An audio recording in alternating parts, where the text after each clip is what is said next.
You're listening to a special episode of the Hanford Insider Podcast, featuring a wrap-up of recent City Council actions with Mayor Mark Kairis.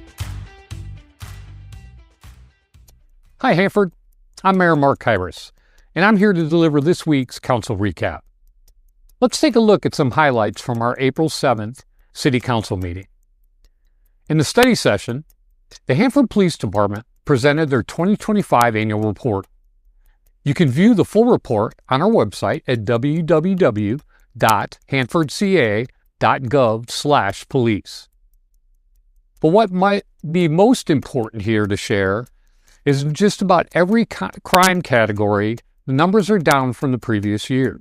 This includes assault, burglary, robbery, and rape. We also received an update from the status of Heroes Park from our Parks and Community Services Director and our staff engineers. They recommended declining a $1.9 million Land and Water Conservation Fund federal grant the city previously received for park. This grant was about $4 million less than what the city had requested. Without going into too much detail, by declining this grant and developing the park using only funds from Proposition 68, the city is reducing the funding gap for the park, creating a more feasible schedule, maintaining more local control over the park, and preserving the opportunity to phase additional amenities as future funding becomes available. Construction is expected to break ground in March of 2027, with a tentative grand opening of the park in spring of 2028. During the recognition portion of the regular meeting, I read two proclamations. One declared April as Financial Literacy Month in the city of Hanford. The other was in celebration of April 11th as Arbor Day in the city. We will be having an Arbor Day tree planting event on Saturday, April 11th at 11 a.m. at Hidden Valley Park. Everyone is welcome to attend. We had 3 separate public hearings on Tuesday night. The first 2 were to receive ballots and public testimony on proposed assessment increases for 2 landscape assessment districts, also known as LADs.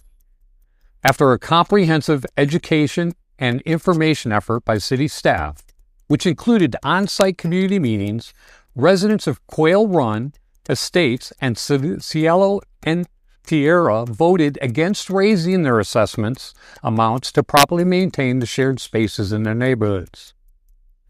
In a couple of months, maintenance for those spaces will be reduced to a bare minimum due to the lack of funding. I might add, there are many landscape assessment districts that will be balloted in the coming months. Please reach out to city staff or your council members to get information so you can evaluate the needs of your community. Residents in 4 other LADs will soon have similar choices to make. Community meetings for those neighborhoods are scheduled for Saturday, April 18th. For more information about LADs or to find out if you reside in one, visit our website at www.hanfordca.gov/LAD. The last public hearing was related to the refuge rates.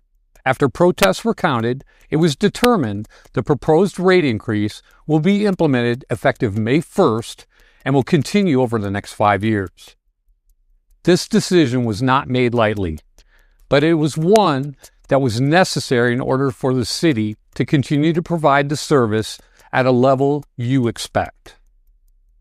In general business, Council unanimously approved a change order for the engineering services contract for the East Lacey Corridor Improvement Project to integrate complete streets approach into this project's design. Construction on the East Lacey project is anticipated to begin in October of 2027. On a related note, we also authorized staff to apply for a multi-million-dollar state grant that could fund infrastructure that protects pedestrians, bicyclists, and even transit riders from extreme heat along the East Lacey Boulevard. Staff is proposing to turn East Lacey Boulevard into a cool corridor, if successful, with their grant application. And lastly, but certainly not least, we went out with a bang by telling the Community Parks and Services Department to proceed with the 4th of July fireworks show at the Hanford Softball Complex. Plans are still in the works, but the plan is to make this a free event for children and seniors, while charging $5 for adults. In addition to the fireworks show, there will be live music, a kids area, and food and beverage vendors. Stay tuned for more details. Our next regular City Council meeting will be Tuesday, April 21st. Thank you for watching, and please feel free to reach out to me or any council member at any time. We're here to serve you.